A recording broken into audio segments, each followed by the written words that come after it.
Welcome to Teleforum, a podcast of the Federalist Society's practice groups. I'm Dean Reuter, Vice President, General Counsel, and Director of Practice Groups at the Federalist Society. For exclusive access to live recordings of practice group Teleforum calls, become a Federalist Society member today at fedsoc.org. Welcome to the Federalist Society's Teleforum conference call. This afternoon's topic is a Courthouse Steps decision teleforum on Uzuegbunam versus Preczewski. My name is Michael Wallen, and I'm the Assistant Director of Practice Groups at the Federalist Society. As always, please note that all expressions of opinion are those of the expert on today's call. And today, we are fortunate to have with us John Bursch, who's Senior Counsel and Vice President of Appellate Advocacy at the Alliance Defending Freedom. After Mr. Bursch gives his opening remarks, we will then open up the floor for a live audience Q&A. Thank you for sharing with us today, and John, the floor is yours. Thank you. Happy to be here, especially because I served as counsel to the petitioners, Mr. Uzuegbunam and Mr. Bradford, played a substantial role in the briefing and helped prepare my colleague, Christian Wagner, who presented the oral argument at the court in January. The issue in this case is whether, for purposes of Article 3 standing, nominal damages provide the necessary redress for a completed violation of a legal right. And the court answered that question, yes, they are, resolving a circuit split and allowing this particular case to go forward. I'm going to go back to the beginning and talk just a little bit about the background of the case, because it didn't start as a nominal damages case. It started as a free speech case. Chike Uzuegbunam was a student at Georgia Gwinnett College, a public college in the state of Georgia, and he wanted to share his faith on campus. And so he found a public place and started speaking to passersby about his faith in Jesus Christ and eternal salvation. Well, he was quickly stopped by university officials who informed him that students could only publicly express thoughts on any message in speech zones that the university maintained and enforced. Now, those speech zones were microscopic. They made up only 0.0015% of the campus footprint. If you wanted to imagine the campus being the size of a football field, the free speech zones were about the size of an 8.5 by 11 piece of paper, so quite small. They were only open for limited hours per week. You had to get an advance reservation in order to use them. And once you had spoken in one of these free expression zones, you couldn't use it again for 30 days. It was a pretty outrageous policy. But Mr. Uzuegbunam was not deterred. He went and got the appropriate approvals and got his reservation. He even got the literature approved that he wanted to hand out. And he went to the speech zone and was speaking at the appropriate time in the appropriate place, again, sharing his message of faith. And he was stopped by university police a second time. And he showed them his reservation. He explained that he was in the right spot. He had been approved. He wanted to know what was wrong. Well, it turned out that the campus also had a heckler's veto policy, that if anybody's public speech made someone else feel uncomfortable, that was grounds for prosecuting that speaker for disorderly conduct. And that brought a quick end to the speech.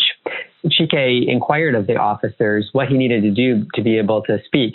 They suggested that maybe he could change the way that he was expressing his message, and they sent him back to the campus office, and they basically told him the same thing, told him that he wouldn't be able to share his faith on a public speaking basis, and that forced him to file a lawsuit to try to change the policy.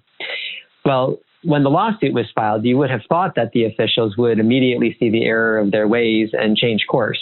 In fact, Alliance Defending Freedom, my employer and the public interest law firm that represented the petitioners, had sent a letter to this college 3 years earlier explaining that this free speech policy that they had was blatantly unconstitutional. But instead, they took a different tack. They said that when Chike was sharing his faith, that was akin to fighting words, which are unprotected under the First Amendment. Well, after realizing that wasn't going to go anywhere, they changed course again, and they decided to eliminate the policy, which they did, and then they moved to have the case dismissed as moot. Well, the court sat on that motion for quite some time, and there were actually two plaintiffs to the lawsuit, Mr. Uzuegbunam, who I spent a lot of time talking about, but also a friend of his, a fellow student, Joseph Bradford, who also wanted to share his faith on campus, but self-censored because he had seen what had happened to Chike and didn't want to get in trouble with university officials. The district court granted the motion to dismiss with respect to both students, They no longer had a claim for declaratory and injunctive relief against the policy because that policy was gone. They didn't plead any compensatory damages because they really didn't have any. All they had was the nominal damages claim. And the court said that that was insufficient to maintain Article III jurisdiction over the case. The fact that Chike had now graduated and that Joseph had only the nominal damages claim meant that there was nothing else that the district court could do, nothing that it could do to remedy this past violation of a constitutional right. Well, to Chike and Joseph, that felt like someone was telling them that the violation of their constitutional right didn't matter. And they immediately appreciated that this meant that there would be no consequences for the college officials who engaged in this unlawful conduct, and nothing to lock in the fact that the policy that they had was unconstitutional, so they couldn't revert to that in the future. So they appealed, and the 11th Circuit affirmed the district court ruling, and that created a significant circuit split. In virtually every other circuit, courts had held that nominal damages are sufficient to provide redress in a concrete way, such that they establish continuing Article III jurisdiction, even after claims for injunctive relief become moot. And that's the basis that the Supreme Court took the case. The Supreme Court disposed of this one pretty quickly. As I mentioned, the argument took place in January, and the decision came out this past Monday, March 8th, and the court held that indeed nominal damages do redress past injuries and therefore are sufficient to establish jurisdiction. So I'll walk quickly through the opinion and then be happy to take any questions about it. Justice Thomas, writing for the 8-justice majority, starts with the basics of Article III standing. You need to have an injury in fact that is fairly traceable to the challenged conduct and seeking a remedy that is likely to redress that injury. Now, there was no dispute among the parties that there was an injury in fact. Chike's constitutional rights had been violated, at least that was the allegation. They were fairly traceable to the challenged conduct of these officials. The question was whether nominal damages provided a remedy that was likely to redress that injury. So to determine that question, the court looked at the common law. Article III's restriction of the judicial power to cases and controversies, the Supreme Court has frequently said, means those types of cases and controversies that were traditionally amenable to and resolved by the judicial process at the common law. Now, everybody agreed that nominal damages historically could provide prospective relief. Long before there was a Declaratory Judgment Act, it was not uncommon that litigants in courts used nominal damages claims so that they could announce declaratory relief, prospective relief. The nub here was whether at common law, nominal damages standing on their own could also provide retrospective relief. And it was the position of the Georgia Gwinnett officials that nominal damages by themselves can redress only continuing or threatened injury, but not past injury. So continuing injury would be obvious, something that is continuing to happen. Threatened injury might be in a case where, say you had a property rights dispute, and it wasn't clear once there had been a trespass what the property line was going to be. And so you needed some kind of a declaration from the court based on nominal damages as the redress that would establish that property line so that going forward in the future, the neighbors would know exactly where that line was. Well, Justice Thomas explains that the common law actually painted a very different picture, that courts frequently allowed nominal damages awards, not only for continuing or threatened injury, but also for past completed injury. And in fact, that approach was followed by common law cases both before and after ratification of the United States Constitution. And he started with the English common law and then worked his way forward through American law and just had a wealth of cases that proved that point. Justice Thomas pointed out that a contrary rule, the one that the college officials were advocating for, would mean that in many cases there was no remedy because there are some injuries, such as the violation of due process or of voting rights, that aren't readily reducible to monetary damages. And he relied on the Supreme Court's decision in Carey versus Pistis for the proposition that nominal damages were an appropriate redress for a violation of procedural due process. And in fact, there had been a number of amici briefs that made this same point, whether it's in the speech context or the free exercise context. It's frequently the case that compensatory damages either aren't available because there is no economic injury, or they are difficult to prove, or it may be a situation where the plaintiff chooses not to prove their economic injury. And at oral argument, Justice Kagan had mentioned a case where that was true. It involved a pop singer who had suffered a sexual assault. And when she sued, she didn't ask for economic damages, though she certainly could have in that case. She only asked for nominal damages, $1, because she wanted to have the judgment against the individual to prove that this had happened, and that there was a consequence that for all time would be there for all to see. But at the same time, she wasn't interested in trying to prove up what those economic damages might be. And you can imagine that situation playing itself, for example, in jails where you have prisoners who might be denied religious meals or the opportunity to worship, certainly in speech contexts like this one, where economic damages are difficult to prove or simply not desired by the plaintiff.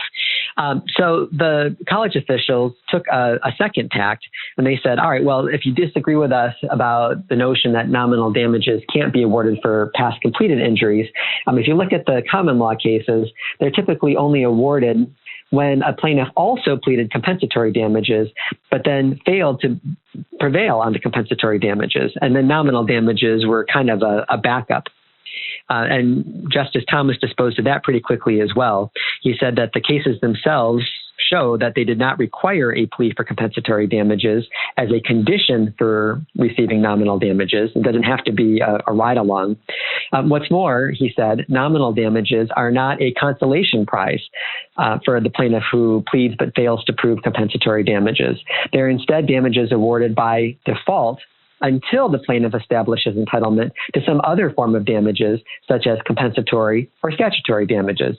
And statutory damages, including punitive damage awards, were something that were discussed at great length during the oral argument, because those also sometimes lack a compensatory function, and yet the courts have always held that they provide a concrete remedy that redresses a constitutional violation.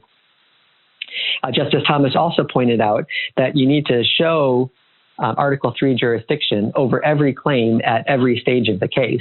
And so the fact that your compensatory damages claim gave the court jurisdiction at the beginning doesn't relieve you of the burden of proving that the nominal damages theory would also create Article III jurisdiction. Otherwise, it should be dismissed from the get-go. And traditionally, courts simply haven't done that.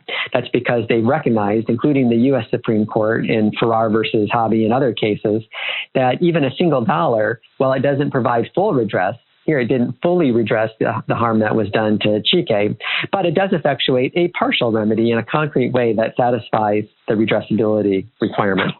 The last thing that Justice Thomas pointed out was that if the college officials were correct, then it would place a higher value on Article III than $1, basically saying that it is just simply not enough. That's not true in the compensatory damages context, of course. If you sue for $1 in compensatory damages, the Supreme Court has frequently acknowledged that's sufficient redressability to invoke Article III jurisdiction. But Justice Thomas also pointed out that Congress had abolished the amount in controversy requirement for federal question jurisdiction in 1980. And so the college officials claim that $1 just wasn't enough would violate that amendment to the jurisdictional statute as well. Now, the court did emphasize that their holding concerns only redressability. It's always up to the plaintiff, of course, to establish the other elements of standing, particularly a particularized injury. So, for example, with respect to the other plaintiff and petitioner here, Joseph Bradford, who was not actually stopped from speaking, but merely self-censored his speech because he was afraid of being punished if he engaged in it. The district court would have to determine in the first instance whether that was a violation of his constitutional rights. And lower courts do that all the time in pre-enforcement actions and the like. So in conclusion, they reversed and remanded the case for further proceedings, holding that nominal damages can redress Chike's injury, even if he cannot or chooses not to quantify that harm in economic terms. Now, there was a short one-paragraph concurrence from Justice Kavanaugh, who agreed with the Chief Justice dissent and the Solicitor General that a defendant should be able to accept the entry of a judgment for nominal damages against it and end the litigation without a resolution of the merits. That's a hotly contested question that the Supreme Court considered but did not resolve in a previous case, and that will continue to be one going forward. As for Chief Justice Roberts, he was the sole dissenter. And as a number of media outlets have noted, this is the first time on a merits case that the chief has filed a solo dissent since he's been on the U.S. Supreme Court bench. His position was that the court's opinion was turning the federal courts into advice columnists, because when all you have is nominal damages, there's really nothing that the parties are still fighting about. He says an award of nominal damages does not alleviate the harm suffered by a plaintiff, and it's not intended to. Well, there's a simple hypothetical, I think, that demonstrates why that's wrong, wholly aside from the hundreds of years of common law that Justice Thomas pointed to. Think about someone who's engaged in public speech on a college campus, and then they're shut down by campus officials. And this student, unlike Chike, is engaging in their message using sidewalk chalk as opposed to just speaking out loud. And then a professor comes along and they erase the sidewalk chalk, and their message is killed as well. So that plaintiff would be able to go forward claiming the almost infinitesimal value, maybe a penny or less than a penny, of the value of the consumed chalk. And everyone would recognize that that's compensatory damage, that getting that penny would redress the plaintiff, and therefore there is Article 3 jurisdiction. Well, it's really no different when you're talking about someone like Chike, who's not using chalk, but is merely speaking. There is some concrete injury from having lost his speech.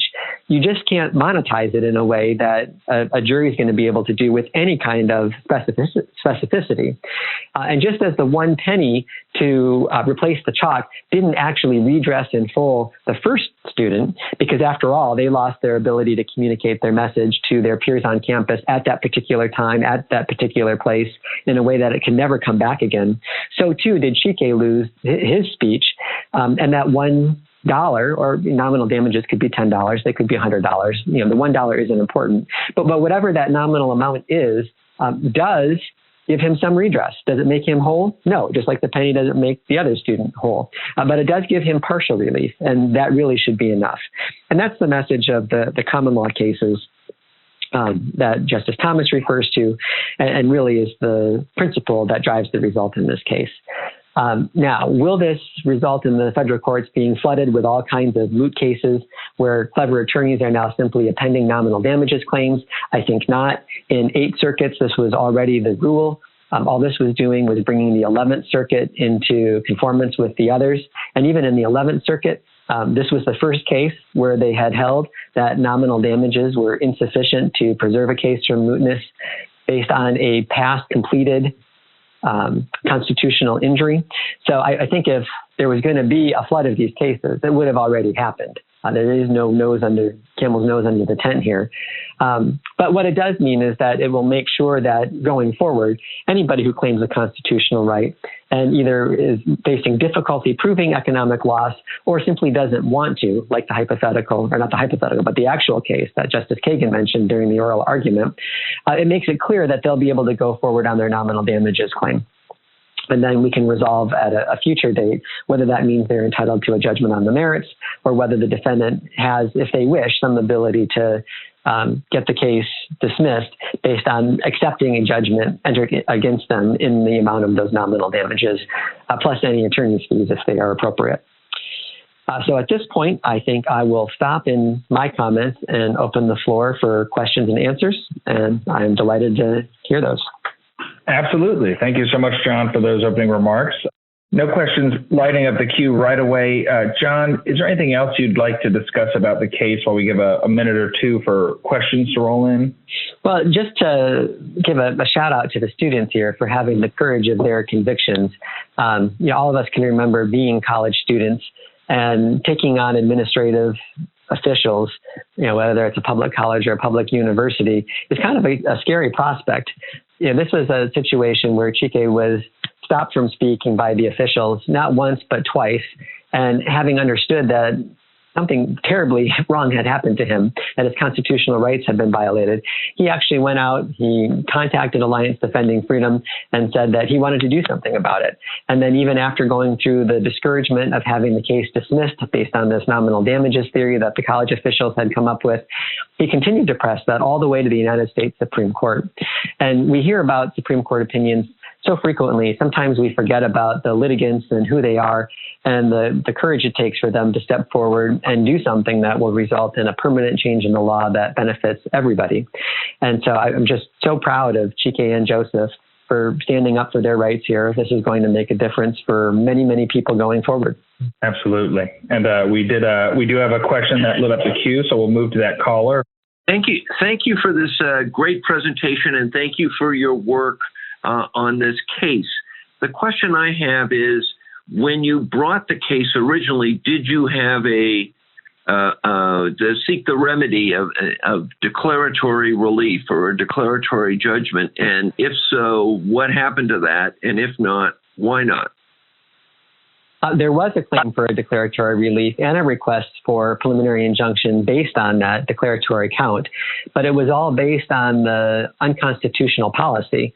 What the plaintiffs were looking for was a declaration that these outrageous speech zones and the reservation policy and the heckler's veto and all of it was unconstitutional, and that the officials should be enjoined from trying to enforce that policy against any other students going forward. The problem was that after initially saying that sharing your faith is fighting words and therefore not protected by the First Amendment, the university officials did change their policy. And so that mooted the declaratory claim and it mooted the request for preliminary injunction relief. So those were no longer sufficient to continue carrying the case forward. And that's the point then where the college officials thought, okay, game is over. We changed our policy without ever accepting any responsibility for having committed a past violation of constitutional rights. And so that's how we ended up in this fight over nominal damages and redressability. Thank you. I don't know if I still have the floor, but my follow-up question would be, do you think that declaratory relief as opposed to nominal damages would have been enough if they had said, well, we're considering whether or not to withdraw this policy or something along those lines? Would that have been enough for the redressability prong? Oh, I think so. So long as the policy is still in place and it's capable of being enforced against someone else, there's been no permanent cessation. I think a declaratory count would always be sufficient to establish jurisdiction. There is this cessation concept that officials sometimes use when they simply say, well, we're not going to enforce the policy anymore, but we're not going to take it off the books. And then the court has to decide, well, is it possible that it could still be enforced in the future? And the answer is typically, well, yes, it could be. But here, just like the legislature that repeals an unconstitutional statute, the college officials did remove the unconstitutional policy, hook, line, and sinker. And so that cessation doctrine wasn't going to be helpful to the plaintiffs. It was going to allow the college officials to skirt any responsibility for their past unconstitutional acts. All right. Not seeing any other callers lighting up the queue. John, did you have any closing remarks for us today before we close up? I just wanted to thank everybody for tuning in, and for those who are listening to the recorded podcast on a going forward basis. Feel free to contact me at Alliance Defending Freedom at any time if you have further questions about the case. And if you're interested in the other cases that we have defending free speech and religious liberty and the right to life, you can find those at adflegal.org. Thank you very much. Absolutely. And on behalf of the Federalist Society, I'd like to thank our speaker for the benefit of his valuable time and expertise today. We welcome listener feedback by email at info@fedsoc.org. Thank you all for joining us. We are adjourned. Thank you for listening to this episode of Teleforum, a podcast of the Federalist Society's practice groups. For more information about the Federalist Society, the practice groups, and to become a Federalist Society member, please visit our website at fedsoc.org.